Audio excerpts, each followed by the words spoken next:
এদিকে বিএনপির স্থায়ী কমিটির সদস্য আমির খসরু মাহমুদ চৌধুরী বলেছেন, নির্বাচন নিয়ে ষড়যন্ত্র দেশের জনগণ মেনে নেবে না। শুক্রবার বিকেলে চট্টগ্রাম ক্লাবে সাংবাদিকদের সৌজন্যে আয়োজিত ইফতার মাহফিলে তিনি একথা বলেন। দ্রুত নির্বাচনের তারিখ ঘোষণার দাবি জানান আমির খসরু। বলেন, নির্বাচনের বাইরে কোনো সমাধান নেই, সংস্কার উন্নয়ন এসব অন্তর্বর্তী সরকারের দায়িত্ব নয় বলেও মন্তব্য করেন বিএনপির এই নেতা। আশ্বাস দেন, আগামী নির্বাচনের পরে জাতীয় সরকারের মাধ্যমে ৩১ দফা বাস্তবায়ন করবে বিএনপি। বাংলাদেশের মালিকানা জনগণের কাছে ফিরিয়ে দেওয়ার যুদ্ধ শেষ হয়নি উল্লেখ করে আমির খসরু মাহমুদ চৌধুরী আরও বলেন, নির্বাচনের মাধ্যমে এই অধিকার ফিরিয়ে না দেওয়া পর্যন্ত সংগ্রাম চলবে। বাংলাদেশের মানুষের সব অধিকার শেখ হাসিনা কেড়ে নিয়েছিল, ভোটাধিকার সহ কেড়ে নিয়েছিল।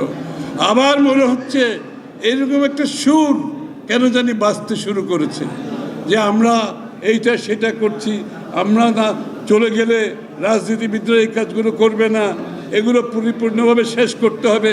সরি, এটা আপনাদের দায়িত্ব না, এটা দায়িত্ব আগামী দিনের বাংলাদেশ এর মানুষ যাদেরকে নির্বাচিত করে সংসদে পাঠাবে, এটা তাদের দায়িত্ব, আপনাদের দায়িত্ব না।